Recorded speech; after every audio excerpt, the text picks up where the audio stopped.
Hey, what's going on, family? I hope everybody is having an amazing week so far. I hope you guys had a great Christmas. If you don't know me, my name is Rashana, and I'm going to be doing a breakdown of what happened this week in the town council meeting, as well as the swearing in.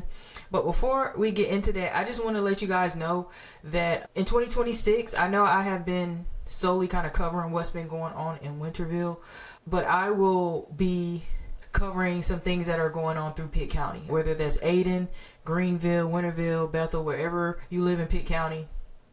I will be discussing things that are going on in your local government. Okay, so this is a place where you can come to find all that information out. Okay, so whether it is here on my Facebook page or on my From the Ground Up NC YouTube page, you will be able to follow along there so you can know what's going on locally for you. All right, so let's go ahead and get into it.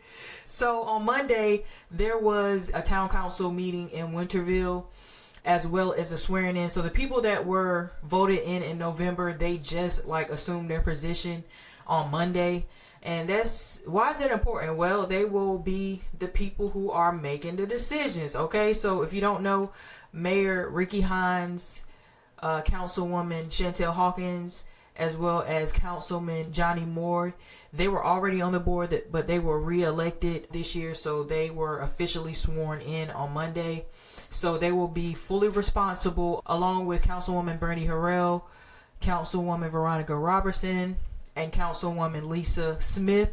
They will be the ones that are responsible for decisions going forward. So some things that happened, they actually chose the mayor pro tem. Okay, so what is the mayor pro tem?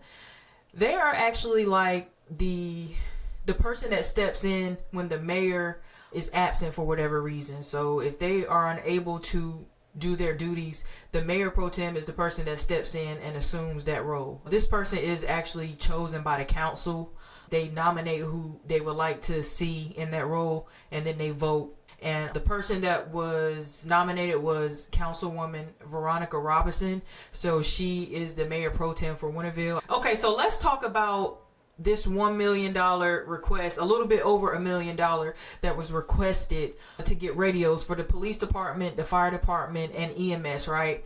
Now, this money wasn't initially in the budget, right? So what does that mean? When they had a discussion last year about how they were going to spend the tax dollars, what the priorities were going to be, what was important, what the money needed to go to, this wasn't something that was brought up at that time. Okay, so we're discussing it now because it's become urgent. The current radios are broken. They can't be fixed for whatever reason, and some of them are out of service, and it's become a safety risk, right? Apparently something happened where they weren't able to communicate effectively, so that's why they're trying to get this right now. And like I said, this wasn't originally discussed in the budget. I believe that the town, they were talking about having to take out a loan for this, and they've also been talking to our representatives to get some money federally as well to help out with this. Okay, so I just wanted to let y'all know about that because it's important. That's where the money is going. Now, there was a little bit of pushback. I wouldn't say pushback, but there was a little bit of conversation from Councilwoman Hawkins. She was saying how she absolutely supports, safety and things of that nature and agrees that they need the equipment.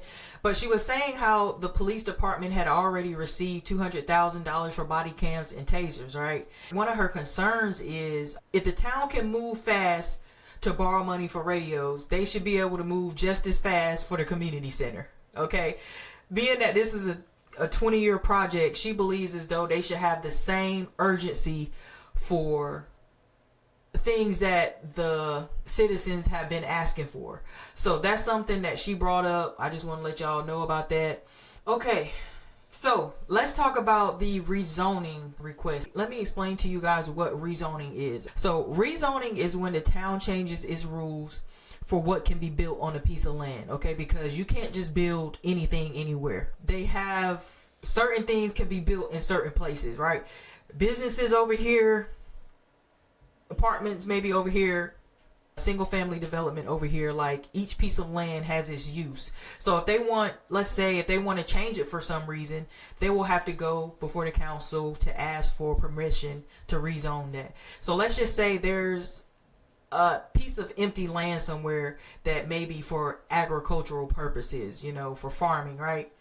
They could go to the council and ask for it to be rezoned to be able to build houses there. Okay, so I just wanted to make sure you guys know and understand that.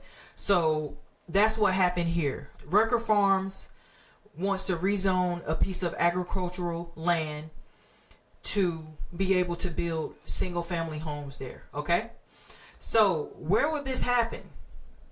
So if you live in Winterville, it's located on Laurie Ellis Road and Old Tar Road. It's like 109 acres.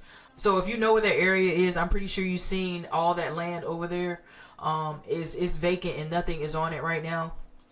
There are a couple of houses nearby, like Brookfield, Southbrook, and Ellis Woods. Just to let you guys know the area we're at. So they want to build single family homes there. So that's why they came before the board to ask them, hey, if that was cool. So now rezoning matters because it affects traffic, it affects schools, noise, crowding, and the feel of a neighborhood. All right, so they have a condition, right? They're saying that they will set aside 10% of their land for recreation purposes, whether that's walking trails, whether it's a playground or recreation area. They will dedicate 10% of the land to recreation there. I just learned something today that the state requires when people come and build to either set aside a piece of their land for recreational purposes, or they could build on the entire piece of land and then pay fees to the town to go into the recreation fund. I had no idea that that was something that was required of builders. So you can either have a little piece for a park or walking trails or whatever in whatever when you're building your development, or you can just build on that entire piece of land and pay the town a certain percentage that will go into the recreational fund. I thought it was interesting. I didn't know that, so I learned something new today. The staff, as well as the planning and zoning board, recommended this to the board because they said that it matches the town long-term plan that supports Winterville being a family-friendly community. So with that, they absolutely approved it. There was some pushback on that. Councilwoman Robertson, she has some concerns about the natural gas easement that was on the property. Apparently it's near the property. Now, an easement is a land set aside for things like underground gas lines. You can't build permanent structures on it, but you can build near it. So you got to be like a certain amount of distance from it. Like you just cannot build on it. But that was something that was one of her concerns. So with that, everybody voted yes except Councilwoman Robertson. Okay, so last thing. Councilwoman Hawkins and the town manager had a little bit of a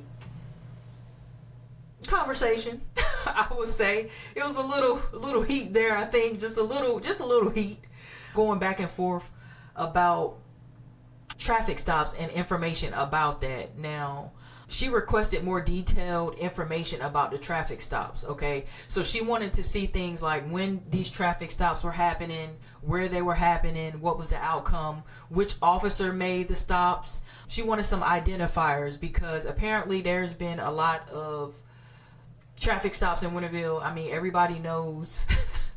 I mean, since the beginning of time, don't come through Winterville thinking you're going to play around, speed and nothing. It is not the place to do that. She said that traffic stops have been a big issue in Winterville, and she wants to see the pattern. So I guess she had been asking for some information, and the town manager hadn't given the information to her satisfaction that she had been asking for. Now, the town manager is the person that is over the department. She also oversees the day-to-day for the town, right?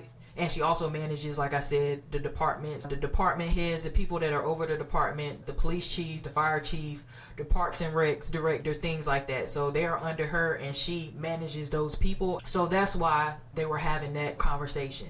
What's happening next? So the town attorney said that he's going to be reviewing whether the detailed information can be legally shared. So we're going to be expecting to hear that answer in January, because I know Councilwoman Hawkins is not going to let this go. She is not one of them people.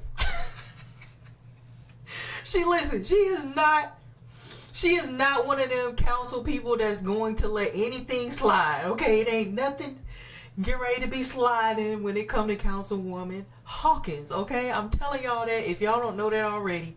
She is not gonna ask for it and then just gonna let time keep passing by. That's not the person she is. Okay, she's gonna get that information, and I'm pretty sure that she's gonna make sure that the people also get that information. Okay, I'll keep you guys posted on that. So after all of that, they went into a closed session. So that's not something that is available to the public. That's something where they discuss private matters and things like that. I couldn't hear that, so I can't share what happened there.